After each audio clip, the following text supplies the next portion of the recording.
ये सवाल सबको बहुत परेशान करता है। ज़्यादातर लोगों की एक शिकायत रहती है कि सर, जब मैं किसी से बात करता हूँ तो मेरी बात कोई सुनता नहीं है, कोई जुड़ने के लिए तैयार नहीं होता है, बेचना मुझे आता नहीं है। तो क्या कोई ऐसा तरीका है कि हम किसी को जोड़ भी ना पाएँ, कुछ बेच भी ना पाएँ, उसके बाद भी डायरेक्ट सेलिंग में सफल हो जाएँ?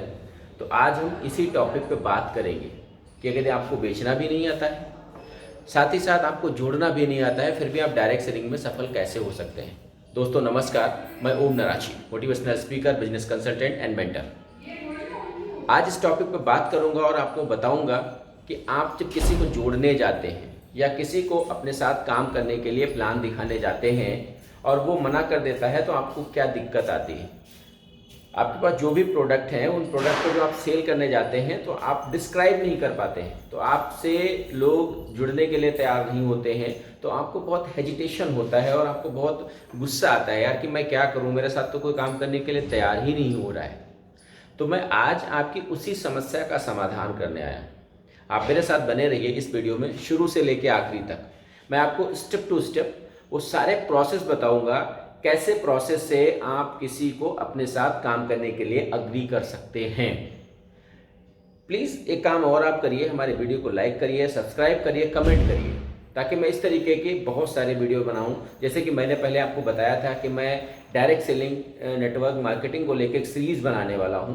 उस सीरीज में मैं कई सारे लोगों को लेके आऊँगा जो डायरेक्ट सेलिंग में जिन्होंने बड़ा नाम किया है, कैसे उन्होंने बड़ा नाम किया, क्या स्टेप्स किए, मैं सारा कुछ बताऊँगा। फिलहाल आज जो टॉपिक है, आज जिस टॉपिक में मैं बात करने वाला हूं, मैं उसकी बात करता हूं। वो टॉपिक जो मैं आपको पहले सवाल बताया। अब देखिए, सबसे पहले बात यह है कि जब आप डायरेक्ट सेलिंग में आते हैं तो सबसे पहले तो आप पूरे मन से नहीं आते हैं। आपके मन में 50 तरह की दुविधाएं होती हैं और उन दुविधाओं के साथ आप डायरेक्ट सेलिंग में आते हैं। जब आप उन दुविधाओं के साथ डायरेक्ट सेलिंग में आते हैं तो आप चीज़ों को समझते नहीं, आधा अधूरा समझते हैं आप। उसके बाद वही आधा अधूरा ज्ञान लेके आप मार्केट में लेके निकल जाते हैं सामने वालों को बताने के लिए। जब कोई भी बंदा फर्स्ट टाइम आपसे इंट्रोड्यूस होता है या आप फर्स्ट टाइम किसी भी बंदे को अपनी फर्म के बारे में, अपनी ऑर्गेनाइजेशन के बारे में इंट्रोड्यूस करते हैं, अपने प्रोडक्ट के बारे में इंट्रोड्यूस करते हैं, तो वो सबसे पहले क्या नोटिस करता है, आपका कॉन्फिडेंस क्या है, आपका कॉन्फिडेंस लेवल क्या है। यदि वहां पे आपका कॉन्फिडेंस लेवल लूज हुआ, वहां पे अगर आपने अपना कॉन्फिडेंस नहीं दिखाया, तो मतलब 100% मान लीजिए कि वो आपकी डील कभी भी क्लोज नहीं होगी। कोई भी बंदा सबसे पहले कंपनी से नहीं ज्वाइन होता है, प्रोडक्ट से नहीं ज्वाइन होता है, सबसे पहले वो आपसे एसोसिएट होता है। वो जब आपसे एसोसिएट होता है तो जो आपका कॉन्फिडेंस होता है, the way of talking, the way of communication, जिस तरीके से आप उससे कम्युनिकेट करते हैं, जो आप उसको गाइड करते हैं, जो आप उसको बताते हैं, तो वो देखता है यार कि सामने वाले का कॉन्फिडेंस क्या है। कई बार आपका कॉन्फिडेंस इतना गजब का होता है कि सामने वाला ना ही नहीं कर पाता है। वो मतलब आपने खत्म किया और उसने कहा यस मैं करूँगा। और कई बार तो ऐसा होता है ना कि जब आप जाते हैं तो पीछे वाला बंदा बोलता है यार कंपनी में दम हो ना हो, प्रोडक्ट में दम हो ना हो, लेकिन बंदे में दम है और मुझे इस बंदे के साथ काम करना ही करना है। तो आपको क्या करना पड़ेगा, आपको अपना कॉन्फिडेंस लेवल उस स्तर का बनाना पड़ेगा। उसके लिए आपको ढेर सारा ज्ञान लेना पड़ेगा। ढेर सारा ज्ञान लेने का मतलब है आपको अपनी कंपनी की जड़ में घुसना पड़ेगा, उसकी प्रोफाइल, उसका प्रोडक्ट, सब कुछ सीखना पड़ेगा। उसके बाद आप जब डायरेक्ट सेलिंग में काम कर रहे होते हैं तो आपका इंटेंशन प्योर नहीं होता, आपका इंटेंशन ठीक नहीं होता है। इंटेंशन का मतलब क्या है, आप जाते हैं किसी के सामने वाले के पास तो आप क्या एटीट्यूड लेके जाते हैं कि वो आपके साथ काम करे या आपके साथ वो जुड़ जाए या आपके साथ ज्वाइन हो जाए। क्यों काम करे वो आपके साथ, क्यों ज्वाइन हो जाए? Is there any reason? तो पहले वो रीजन फाइंड आउट करिए। तो अब आपको क्या करना है, जो आपका ये ज्वाइनिंग वाला, आपके साथ आने वाला ये सारा कॉन्सेप्ट है, इसको हटाओ, इसको गोली मारो। अब आपको क्या करना है, आज से आपको अपना एटीट्यूड क्या लाना है कि हमें किसी की हेल्प करनी है। क्या करने जा रहे हैं आप? किसी की मदद करने जा रहे हैं। किस तरीके की मदद करने जा रहे हैं? उसकी मदद करने जा रहे हैं बड़ा पैसा कमाने में। आप मदद करने जा रहे हैं किसी के सपनों को पूरा करने में। आप मदद करने जा रहे हैं किसी को भी बगैर पैसे के एक बिजनेस करने में। आप मदद करने जा रहे हैं किसी की भी, अगर आपकी कंपनी हेल्थ केयर के प्रोडक्ट्स बनाने जा रही है तो आप किसी की भी मदद करने जा रहे हैं हेल्दी लाइफ के लिए। तो जो आपका विजन होगा, आपके दिमाग में होगा कि आप किसी के पास ना ही प्रोडक्ट बताने जा रहे हैं, ना ही प्लान दिखाने जा रहे हैं, आप किसी की हेल्प के लिए जा रहे हैं, कैसे वो एक हेल्दी और वेल्दी लाइफ पा जाए, कैसे वो कम समय में अच्छी बड़ी इनकम कमा ले, कैसे उसको ऐसा बिजनेस मिल जाए जैसे उसको पैसिव इनकम आनी शुरू हो जाए। तो सबसे पहले आप अपने दिमाग में ये सेट कर लीजिए कि आप किसी को जोड़ने नहीं जा रहे हैं, किसी को ज्वाइन कराने नहीं जा रहे हैं, किसी को प्रोडक्ट बेचने नहीं जा रहे हैं, आप जा रहे हैं किसी की भी हेल्प करने।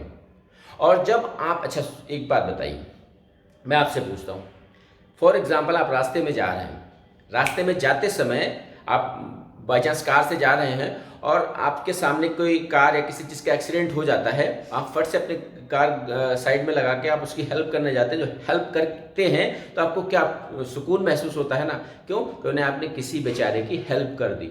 तो सेम एटीट्यूड आपको यहाँ पे भी लाना है कि आप किसी को ठगने नहीं जा रहे हैं, किसी को ज्वाइन कराने नहीं जा रहे हैं, किसी को फर्जी की चीज़ बताने नहीं जा रहे, आप जा रहे हैं सामने वाले की हेल्प करने। जब आप हेल्प करने का तुम्हारे दिमाग में आपके आइडिया आएगा, आपके दिमाग में एटीट्यूड में, आपके एटीट्यूड में वो चीज़ आएगी, तो आप देखेंगे कि आपको अच्छा महसूस होगा। और जब कभी आप जाएंगे किसी के साथ बात करेंगे, आपको फील गुड होगा, तो बंदा ऑटोमेटिकली एसोसिएट हो जाएगा। पहला क्या बताया मैंने कि आपको किसी की हेल्प के लिए जा रहे हैं, आप किसी को ज्वाइन कराने नहीं जा रहे हैं, किसी को जोड़ने नहीं जा रहे हैं। दूसरा, पहला मैंने क्या बताया था, आपके साथ कोई जुड़ता नहीं है तो आपको किसी को जोड़ना ही नहीं है, आप सामने वाले को अपना प्लान दिखाने जा रहे हैं और आप उसकी मदद करने जा रहे हैं। दूसरा क्या है कि आपका प्रोडक्ट सेल नहीं होता है। तो बॉस, मैंने पहले भी वीडियो बताया था कि आप प्रोडक्ट सेलिंग में नहीं हैं, आप यहाँ प्रोडक्ट सेल करने नहीं आए हैं, आप यहाँ दवाइयाँ बेचने नहीं आए हैं, आप यहाँ डेली यूज की चीज़ें बेचने नहीं आए हैं। ये बेचने बेचने का काम नहीं है दोस्त। अगर बेचने का ही काम करना है तो आप सेल्समैन बन जाओ, किसी भी कंपनी में सेल्समैन बन जाओ, सेल्स टारगेट अचीव करो, आपको अच्छा बोनस मिलेगा। आप यहाँ पे क्या करने आए हैं? डायरेक्ट सेलिंग करने आए हैं, नेटवर्किंग करने आए हैं। तो डायरेक्ट सेलिंग और नेटवर्किंग का मतलब सेलिंग नहीं होता है, लेकिन फिर भी आपको प्रोडक्ट तो सेल करना है ना, प्रोडक्ट तो लोगों तक पहुंचाना है ना, वहीं से तो रेवेन्यू जनरेट होगा ना। अगर कोई किसी भी कंपनी का प्रोडक्ट है, अगर प्रोडक्ट को सेल नहीं होगा तो रेवेन्यू कहाँ से जनरेट होगा? तो रेवेन्यू जहाँ से जनरेट होता है तो वो है उसका प्रोडक्ट, या आपकी जो ऑर्गेनाइजेशन है सर्विस प्रोवाइड करती तो वो सर्विस है। तो अगर आप सर्विस प्रोवाइड करती है आपकी कंपनी तो आपको सर्विस बेचनी है, और अगर आपकी कंपनी प्रोडक्ट सेल करती है, प्रोडक्ट बनाती है, तो आपको प्रोडक्ट बेचना है। लेकिन वो प्रोडक्ट एक प्लान का हिस्सा है, डायरेक्ट आपको प्रोडक्ट सेल नहीं करना है। अब जब आप किसी के पास जाते हैं तो आप पहली चीज़ प्रोडक्ट बेचने नहीं गए हैं। जब आप डेमो करने जाते हैं तो आपके मन में इंटेंशन नहीं होना चाहिए भैया ये डेमो कर रहा हूँ, इसको डेमो कैसे भी पसंद आ जाए और ये 1-2 प्रोडक्ट का ऑर्डर दे दे। हम करते क्या हैं, हम छोटे अमाउंट के चक्कर में पड़ जाते हैं। हम छोटे अमाउंट में चक्कर में पड़ के जो बड़ा अमाउंट होता है उसकी फिक्र नहीं करते हैं, हम बस छोटे के अमाउंट का चक्कर में पड़ जाते हैं। यार इसको मैं डेमोन्स्ट्रेशन दिखा रहा हूँ, कैसे भी ये प्रोडक्ट हमारा खरीद ले, या कैसे भी 2-4 प्रोडक्ट का ऑर्डर दे दे तो कम से कम हमें अच्छा लगेगा। और हम उस पर बार बार प्रेशर क्या करते हैं, सर आप एक प्रोडक्ट लीजिए, तो आप एक प्रोडक्ट यूज करके तो देखिए। हम उसके पीछे पड़ जाते हैं। नहीं, एब्सोल्युटली नॉट। अगर आप किसी को भी प्रेशर से कोई प्रोडक्ट खरीदने के लिए कहेंगे या किसी को भी प्रेशर से डेमोन्स्ट्रेशन दिखाने के लिए करेंगे तो उसका निगेटिव इम्पैक्ट जाएगा। आप उससे प्रॉपर टाइम लीजिए। जब भी किसी से मीटिंग के लिए जाएं उससे प्रॉपर टाइम लीजिए और कोशिश करिए वो मीटिंग घर के बाहर हो, ताकि उसके पास भी फ्री टाइम हो, आपके पास फ्री टाइम हो। हाँ, यदि आपके ऑर्गेनाइजेशन का प्रोडक्ट या सर्विस ऐसी है जो फैमिलियर है, मतलब फैमिली के सारे लोग एक साथ यूज कर सकते हैं, तो आप कोशिश करिए कि घर में आप उसका डेमोन्स्ट्रेशन करिए। तो आप पूरी एनर्जी, आपका पूरा दम कहाँ लगना चाहिए? डेमोन्स्ट्रेशन में। अगर आप डेमोन्स्ट्रेशन कर रहे हैं तो ऐसा खतरनाक डेमोन्स्ट्रेशन कर दीजिए ना, इतना बढ़िया डेमोन्स्ट्रेशन कर दीजिए ना, और सामने वाला देख के खुश हो जाए, भाई वाह क्या डेमोन्स्ट्रेशन किया बंदे ने, खुश हो गए। अब जब आपने डेमोन्स्ट्रेशन कर दिया, जब आपने उसको अपने प्रोडक्ट के बारे में सारा कुछ डेमोन्स्ट्रेशन कर दिया, देन आप उससे पूछिए कि सर आप बताइए आपको हमारा प्रोडक्ट कैसा लगा। अब अगर वो गलती से, नॉर्मली तो ये होता है कि ज़्यादातर लोग पॉजिटिव बताते हैं, लेकिन अगर वो कुछ ऐसा बता देता है जो आपके प्रोडक्ट्स में निगेटिव है तो भिड़िए मत, लड़िए मत, आप उस चीज़ को स्वीकार करिए और उसका आप लॉजिक दीजिए। कई बार ऐसे होता है कि आपको भी कई चीज़ें नहीं पता होती हैं, तो जब आप इस तरीके से डेमोन्स्ट्रेशन करेंगे तो क्या होगा, उसको लगेगा, और उसको देखिए, आप इस उद्देश्य से मत जाइए कि आपकी नीड है, आप उसकी नीड पे बात करिए। जब आप उसकी नीड पे बात करेंगे तो वो बंदा कहेगा हाँ यार ये तो ठीक बात है, ये प्रोडक्ट अच्छा है और हमारे काम का है, तो आपके बगैर कहे वो प्रोडक्ट ले लेगा। और जैसे ही वो यूज़र बनेगा उसके बाद में अगर आपके प्रोडक्ट में और आपके सर्विस में दम है तो वो ऑटोमेटिकली आपके साथ एसोसिएट हो जाएगा। अब यहाँ पे बात आती है रिलेशन मेंटेन करने की। हम गलती क्या करते हैं, हम प्रोडक्ट बेचने के चक्कर में, जोड़ने के चक्कर में रिलेशन मेंटेन करना हमेशा भूल जाते हैं। और ये पूरा बिजनेस, इवन मैं सिर्फ डायरेक्ट सेलिंग की बात नहीं करता हूँ, पूरी सर्विस इंडस्ट्री या पूरी सेलिंग इंडस्ट्री जो भी है, या फिर कुछ भी हम एक्सवाइजेड बात कर लें, सब कुछ रिलेशन पे टिका होता है कि आपके रिलेशन कितने हेल्दी हैं। मैं आपको एग्जाम्पल की बात करूँ, जैसे आप अपने किचन का सामान खरीदने जाते हैं या अपने घर का कोई सामान खरीदने जाते हैं, तो कई बार क्या होता है कि जो सामान आप खरीदने जा रहे हैं आपके बगल वाली शॉप पे मिलता है, लेकिन उससे आपके रिलेशन अच्छे नहीं हैं। आपका जो रिलेशन है वो आपके घर से 1 किलोमीटर दूर कोई शॉप है उससे रिलेशन अच्छा है, तो आप 1 किलोमीटर की जर्नी तय करके जाते हैं वो सामान लेने, जबकि वो सामान आपके बगल में भी मिल सकता है। क्यों? क्योंकि जस्ट बिकॉज ऑफ रिलेशन। हाँ, कई बार ऐसा होता है कि बहुत सारे लोग होते हैं अपने सामान की क्वालिटी अच्छे रखते हैं, रेट चीप रखते हैं, तो लोग उनके पास आते हैं, लेकिन उनका बिहेवियर अच्छा नहीं होता, उनका रिलेशन मेंटेन नहीं करते। तो ऐसे लोग जब उनके साथ कोई स्ट्रॉन्ग कंपटीटर आ जाता है तो वहाँ पे वो क्या होते हैं, वहाँ पे वो खत्म हो जाते हैं, वहाँ पे उनकी सेल, उनकी सर्विस सब खत्म हो जाती है। तो आप हमेशा फोकस करिए रिलेशन मेंटेन करने में। अब रिलेशन कैसे मेंटेन होंगे? अब आपने कल ज्वाइन कर ली डायरेक्ट सेलिंग, इससे पहले आपके अगल बगल वाले, आपके दोस्त या किसी को आप हाय हेलो नहीं करते थे। जैसे ही आपने डायरेक्ट सेलिंग ज्वाइन करी, अब आपने फालतू के message, good morning, good evening, hi hello, दुनिया भर का फालतू के मैसेज आपने ठोकने शुरू कर दीजिए। तो क्या लगता है आपको, इससे रिलेशन मेंटेन हो जाएंगे? क्या सामने वाला बेवकूफ़ है, उसको समझ में नहीं आ रहा है? तो आपको ये छोटी छोटी गलतियाँ नहीं करनी है। आप कैसे हेल्दी रिलेशन मेंटेन करेंगे? जैसे ही फेस्टिवल्स आते हैं आप कुछ लोगों को क्या नाम ग्रीट करिए, कुछ लोगों को विश करिए, हाय हेलो थोड़ा सा बढ़ाइए, थोड़ा सा लोगों से मिंगल होना शुरू करिए। और ये प्रोसेस है, इसमें टाइम लगता है, ओवरनाइट कुछ नहीं होता है कि आपने कल ज्वाइन किया परसों, मतलब ऐसा नहीं है कि मुर्गी ने आज अंडा दिया और कल बच्चा पैदा हो जाएगा, फिर दूसरी मुर्गी हो जाएगा, फिर अंडा हो जाएगा। टाइम लगता है। तो जब टाइम लगता है तो आप भी अपना पूरा टाइम लीजिए ना, सीखने में पूरा टाइम लीजिए, डेमोस्ट्रेशन सीखने में टाइम लीजिए, कंपनी के प्रोफाइल सीखने में टाइम लीजिए, लोगों को ग्रीट करने का टाइम लीजिए। और जब धीरे धीरे करके आप अपनी पहचान बनानी शुरू कर देंगे, आप अपना रिलेशन मेंटेन करना शुरू कर देंगे, तो आप देखेंगे कि लोग आपके साथ अपने आप से एसोसिएट होंगे। हाँ, साथ ही साथ आपकी जो पर्सनालिटी है ये सबसे इम्पोर्टेंट रोल प्ले करती है। कई बार मैं आपको एक बात बताता हूँ, एक बार एक लोग मेरे यहाँ आए और उन्होंने डायरेक्ट सेलिंग के बारे में दुनिया भर का सब कुछ बताया, बहुत बड़ी बड़ी चीज़ें बताई। जब मैं बाहर गया उनको छोड़ने के लिए, ड्रॉप करने के लिए, तो मैंने देखा कि वो एक टूटी बाइक से आए थे, स्प्लेंडर से आए थे। तो मेरा मोटिवेशन जो था एकदम से घुस गया, मतलब मेरा मोटिवेशन खत्म हो गया, क्योंकि आपने बातें इतनी बड़ी करी थी और आपके पास क्या है, और आपके पास तो आप अपने पर्सनल, मेरा कहने का मतलब ये नहीं कि आप क्रेडिट पे कार ले लीजिए, बाइक ले लीजिए, नई सब कुछ ले लीजिए, ऐसा नहीं है। आप कम कपड़ों में भी अपनी पर्सनालिटी मेंटेन कर सकते हैं। आप जो भी पहने साफ सुथरा पहने और एटलीस्ट प्रेजेंटेबल हो। कहा जाता है ना, बी प्रेजेंटेबल। तो जब आप किसी के सामने जाएं, चाहे फीमेल हो या मेल हो, आप बी प्रेजेंटेबल, आप ऐसे हों कि सामने वाला देख के महसूस करे कि हाँ सच में ये बंदा किसी ब्रांड के साथ, किसी अच्छी ऑर्गेनाइजेशन के साथ काम करता है। तो वहाँ पे आपका जो प्रेजेंटेशन है, वहाँ पे जो आपको पर्सनालिटी है, वहाँ पे बहुत इंपॉर्टेंट रोल प्ले करता है। तो जब आप ये सारी चीज़ें एक साथ जोड़ देंगे तब आप देखेंगे कि लोग आपके साथ ऑटोमेटिकली एसोसिएट होने शुरू हो गए। यानी आप किसी को जोड़ने के चक्कर में भी नहीं पड़ रहे, नहीं प्रोडक्ट बेचने के चक्कर में पड़ रहे, फिर भी आपका प्रोडक्ट सेल हो रहा है और फिर भी लोग आपके साथ एसोसिएट हो रहे हैं। अच्छा, उसके बाद क्या है कि आप कोशिश करिए कि आपकी कथनी करनी में फ़र्क ना हो। यानी जो आप करें वो कहें, जो मतलब कहें वो करके दिखाएं।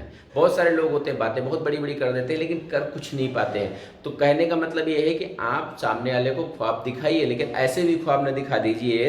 आपने कहा कि नहीं भाई आप ज्वाइन कर लीजिए और बस 2 साल लगेंगे आप अंबानी हो जाएंगे, तो क्या ये पॉसिबल है? तो उसको सपने उसको दिखाइए, लेकिन ऐसे सपने दिखाइए कि जो अचीवेबल हो, जो अचीव किए जा सकते हों। इतना हाइपोथेटिकल भी ना बोल दीजिए कि वो सामने वाला आप पे ही डाउट करने लगे और वो आपको ही थोड़ा सा मतलब सन के समझने लगे। तो इन पे आप काम करिए। जब इन छोटी छोटी चीज़ों पे आप काम करेंगे तो आपको फिर बहुत उन चीज़ों पे काम करना नहीं पड़ेगा जिन चीज़ों पे के लिए आज सारे लोग परेशान हैं। मोस्टली मैंने देखा है लोगों का सबसे बड़ा ख्वाब होता है कि जब बात करो लोगों से तो कहते हैं सर बात ठीक है, मुझे प्रोडक्ट भी समझ आ गया, प्रोफाइल भी समझ में आ गया, सब कुछ सर बढ़िया लगता है, लेकिन मेरे सामने दो चीज़ें हैं। क्या दो चीज़ें हैं कि सर मैं किसी को जोड़ नहीं पाता हूँ। दूसरा सर मैं किसी को प्रोडक्ट दिखाता हूँ तो वो समझता ही नहीं है, वो प्रोडक्ट मतलब चीज़ों को लेने के लिए तैयार नहीं होता है। तो बात कहाँ पे फंस जाती है कि आपका जो बताने का तरीका है कहीं ना कहीं उसमें दिक्कत है, जो आप सामने वाले को समझा रहे हैं कहीं ना कहीं उसमें दिक्कत है। तो आप इन छोटी छोटी चीज़ों को पकड़िए। जब इन छोटी छोटी चीज़ों को पकड़ेंगे, हाँ, उसके बाद जो आपकी अपलाइन है, अपलाइन का मतलब हमेशा ये नहीं होता कि जिसने आपको ज्वाइन करा दिया वो अपलाइन हो गया। आपके साथ आपके ऊपर तक की जितनी भी लाइनें, जो भी एक्टिव काम कर रहा है वो आपकी अपलाइन है। उससे आप हेल्प लीजिए, उसका मार्गदर्शन करिए, उसके क्या नाम, उसकी जो उसने एक पद चिन्ह बना दीजिए, उस पर चलिए। लेकिन ये भी ध्यान रखिए कि क्या वो उसके लायक है भी। आप हर किसी के साथ ऐसे नहीं कर सकते हैं। तो आपको इस पॉइंट्स को ध्यान रखना है। जब आप इन पॉइंट्स को ध्यान रखेंगे और इन पॉइंट्स को ध्यान रखते हुए जब आप काम करेंगे, और आप एक गांठ बांध लीजिए, एक गांठ बांध लीजिए। डायरेक्ट सेलिंग को एक दिन का काम नहीं है, ये कोई पार्ट टाइम बिजनेस नहीं है, एक फुल टाइम बिजनेस है। जैसे आप अपना बिजनेस को, जो आपका बिजनेस होता है, जैसे आप बिजनेस को टाइम देते हैं, जो आप जॉब को टाइम देते हैं, ठीक इसी तरीके से आपको इसमें रेगुलरली टाइम देना पड़ेगा। तब जाके धीरे धीरे करके आपको वो इफेक्ट आना शुरू होगा।